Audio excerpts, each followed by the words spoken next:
Hey everyone, thanks so much for watching the rebroadcast. And in case you didn't know, you can still tap the screen for hearts and you can still swipe to the right if you're on your iPhone, or I think swipe up for Androids. And in case you don't know me or have any clue who I am, my name is Jessica Vaughn and I'm super passionate about people knowing their worth in health and fitness and their relationships, and I'm also a health and fitness coach. And so today's topic is, should I weigh myself every day? Is this anybody? I've seen a couple people pop on. So does anybody struggle with the fact if you should weigh yourself every day? So for me personally, let's get right into, should you weigh yourself every day? Me personally, I don't believe it. I don't believe you should, and here's why. So for me, the way that I train my clients, or the way that I used to train my clients, because I don't train anymore, I encourage them that it's not about their fitness goals.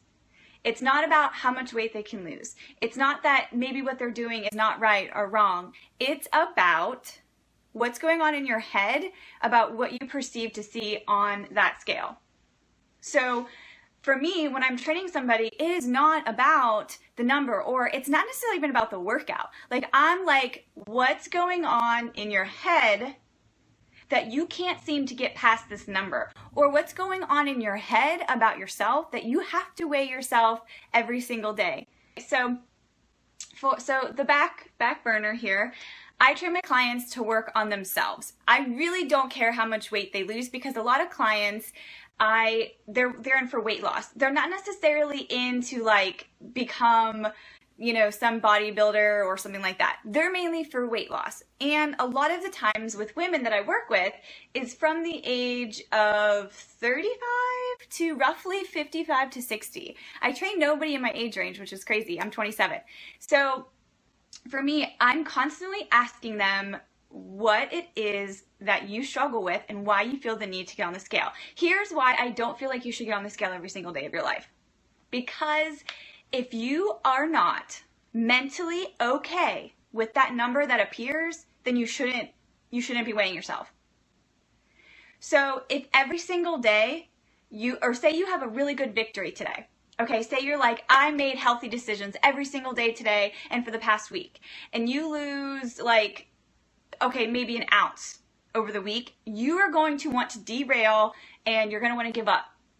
Here's the thing, if I'm just being real, your weight can fluctuate every single day, whether you have poop in you, whether you need to pee, whether your body is swollen from working out itself, whether you have stress going on, so maybe your adrenals and you're holding on to salt and all kinds of other things. So you might weigh less one day and you might weigh more the next day, but that doesn't mean that what you're doing isn't right. I guess I want to address that. I'm not a nutritionist. I'm more worried about the psychology part of why you feel the need to get on the scale every single day. Now, some people love to get on the scale because they say it motivates them, okay? My only thing with that is, as long as you know that when you get on that scale, it will never affect your mood. But it really depends on what kind of, what your body's made up of and what it likes to have, because not everybody, somebody might be great with chicken and somebody might not be. Okay, so that's why I wanted to address this today, because I can just preach on it and I can speak on it and it just comes from my heart, because I have been working with somebody privately for about 8 months, okay? And she was in a infomercial. She had lost a ton of weight, but she didn't do it the right way. And what I mean by didn't do the right way is she was dieting down extremely bad. Like, she was dieting down, she looked good, and she liked the way that she looked, but she felt terrible and she hated herself. I've been working with her for 8 months to say, we are not going to go back to that mindset. Has her weight came off a little bit slower? Yes. You know why? Because we are working for it long term. And that's what I want you guys to understand. Your weight loss is all about long term, guys. I love you so much, but you have to understand this. So say, okay, for instance, even Last year, when I hurt my back, I had a super, super bad back spasm. I was coming up from a squat and it gave out. I was in tears, I was crying, and I was like, I'm not gonna be able to work out. I'm gonna lose all my muscle, blah, blah, blah. And so for me, I just never stepped on the scale. But here's the thing I focused on. I just focused on being healthier. I focused on doing what I can control. So it was over time, though, that I maintained my body weight. It was over time that I maintained, and I actually came through with a different mentality because then I wasn't relying on my body in my identity. And can I just preach that to you as well? Is your body and the way you look and all that stuff should not be your idol. It should not be where your security comes from or where your confidence comes from. Because things are going to happen, and you have to know that whether you have legs today or whether you have legs tomorrow, that you are going to love yourself. So please never ever take what you have right now for granted. So say you have 50 pounds to lose, but you can still walk. You best be walking, boy or girl, because there's people that can't. And I'm not saying compare yourself, but just realize how blessed you are. So should you get on the scale every day? I don't know. Here's what I've been working with my client to do. To get over the fact of this fear of this number, of this, don't use the scale as a crutch for happiness. Absolutely. If you can't be happy with yourself where you are, you're never going to be happy. And another example, before I go back to my other client, I know somebody that's lost a ton of weight, maybe 50, 60 pounds, 70 pounds. But every single time they look in the mirror, they still see the overweight person. Do you know anybody like that? Where you're like, holy bajoli, you lost like 50 pounds. You look amazing. How do you feel? And that person's like, meh, I still got like 20 pounds to lose. No. The reason why they say that is because they never ever changed the way they viewed themselves throughout the journey. All that you're focused on is the number on the scale and what your body's going to look like. They never ever took a moment to say, okay, this is the way I love myself, whether or not I'm this weight or I'm that weight or have an injury and all those kind of things. The number can be high, okay? Here's the thing. Here's what I want you to focus on, though. If your number's high, it's not about the numbers. It's what you're doing consistently over time. So here's what triggered this emotion for me today is I get in my car after the gym, and on the radio, it said, like, the first thing that popped up was, now you can get on the scale every single day and feel great. And I was like, ooh. It makes me cringe. Why? Because they don't care about how you feel. These companies don't care about the way that you look at yourself in the mirror, and if you love yourself, they care that you're buying their product and you're supporting their company and that maybe you can lose some weight and be miserable. If you are not enjoying the food that you eat, or you're not enjoying going out with family or anything like that, this is when we know we need to work on our mindset. A lot of people, personal trainers, I know so many personal trainers, they don't care, again, what's going on inside. They care about your money, most of them. They care about what you do for them.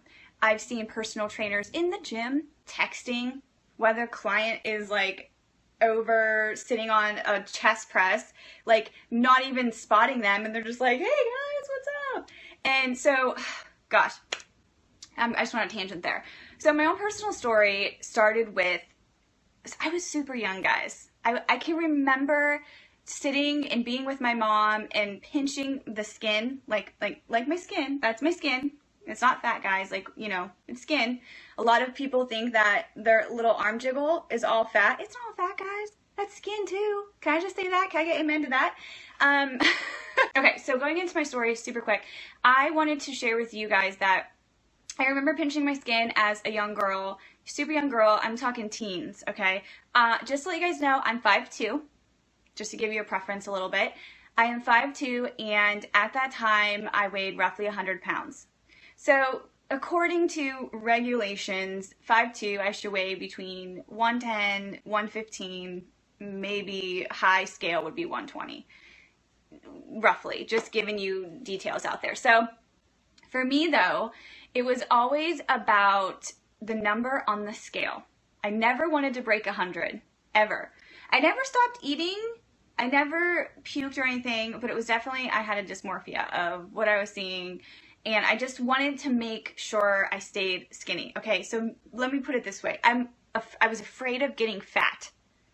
And I'm just putting it out there, and I'm being real. And anytime I would see the number go up, it would scare me, because I have some people in my family that are overweight. You know, mom, brother, all kinds of stuff. And all I ever seen was unhealthy eating. So literally going into my 20s, early 20s, until about 2 years ago, literally, I'm 27, so I was about 25, and I finally was like, I'm done. I'm done. And it was a decision. I wasn't getting on the scale every day in my 20s, but I was always self-conscious. I was always self-aware that all these foods were going to make me fat, and if I had this or I had too much of this. And so now I'm up to about 110, which I feel good. You know, gaining the 10 pounds was a big deal for me. It was a big progression for me to be able to step on the scale and say, oh wow, it's like 110 pounds. And yes, and it's really hard for me to tell that to people, actually, because they judge me instantly and say that my problems aren't as big as losing weight. And I think that we all struggle with body image at times. And I think that it's all about knowing what your own personal journey is and being okay with that. So for me personally, in order to walk through that, I had to have accountability, and I had to be consistent, and I had to realize that I was tired a lot. I wasn't eating. And so for me, I had to say, when is enough enough? When am I not going to stress about family parties? When am I going to stress about not going to the gym 24/7? Oh, okay, let me preach on this. Ladies, you don't have to do cardio 24/7 in order to lose weight. Okay, I said it. You just don't.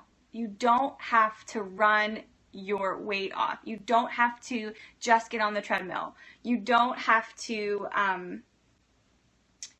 do all those things. You can do so many other fun things and lose weight at the same time, but you have to make sure, like I said, that you focus on what's going on inside.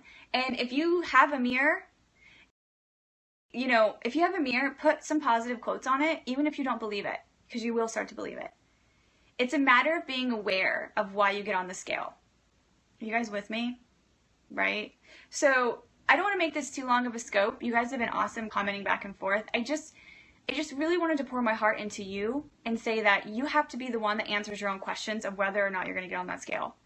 But you have to know that it's time to start working through why maybe you're not losing weight, maybe why you're at a plateau, and not picking that diet or that whatever that's on the radio saying you can weigh in every single day and lose weight. And to remember that you have years and years and years of your life ahead of you. So you don't have to rush this.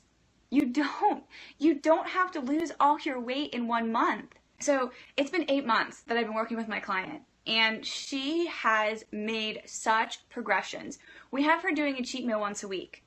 Before, she wasn't doing a cheat meal, and a cheat meal to her is just like wings or some fries, and that's like a bigger cheat, not even a bigger cheat meal, but just where it's not her typical meal. Maybe where she goes out with her family, enjoys dinner. She goes on vacations now, and she's not stressing about, oh my gosh, I have to have tilapia for dinner and breakfast and asparagus, and where's all my food going to come from, and I'm freaking out because I can't even enjoy my family time. And, you know, if your goal is to be on stage and all that kind of stuff, that is so different than what I'm talking about. This is about health balance. This is about life balance. This is about being free. This is about having peace. This is about knowing that, this is about knowing that your life is full of so much joy. And we just have to not focus so much on the numbers, but focus on how much we love ourselves. And you know what? Maybe we need to check in with some accountability too. Your body takes in so much stress, and if you don't eat enough, which is Kiki, which is the EM2WL, it's eat more to weigh less. A lot of women, I've had to work through that as well, is they're afraid to eat calories. They're afraid that they're going to gain weight because they eat more, but sometimes you do. You have to eat more to weigh less. I mean, it's just, you know, I know somebody that was doing the Insanity program, and she was eating 1,000 calories. I'm like, dude, girl, you be burning like 1,000 calories in Insanity. Your body has no fuel for the entire day.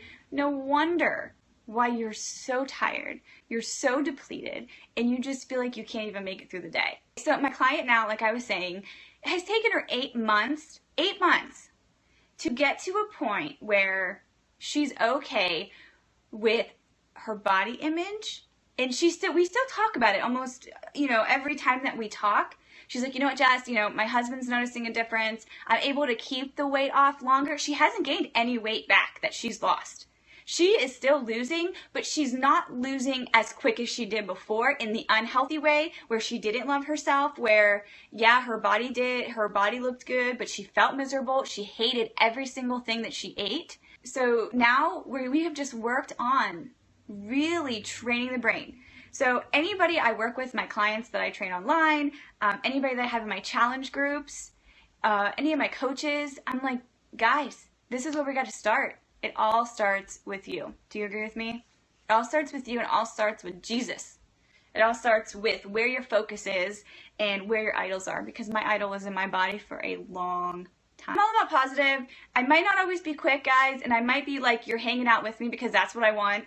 I might not have a gazillion followers on yet, but this is about Jesus. This is about you overcoming your own obstacles. This is about you loving yourself. This is about you loving your journey, because for so long I hated my body.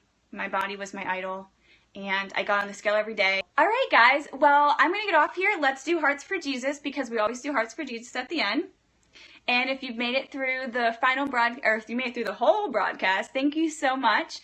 If this has helped you in any way, please just swipe to the right if you're on your iPhone to share, or you can just swipe up if you're on an Android. So just to end, guys, remember that your identity is not tied into the scale. Remember that your body fluctuates so much, whether it's under stress, whether you got poop, whether you got to pee, whether you're swollen from your workouts. Remember that it's not about the scale, it's about your journey. So my final question is for you before I close this down is, can you get on the scale and be completely okay with the number that you see in front of you?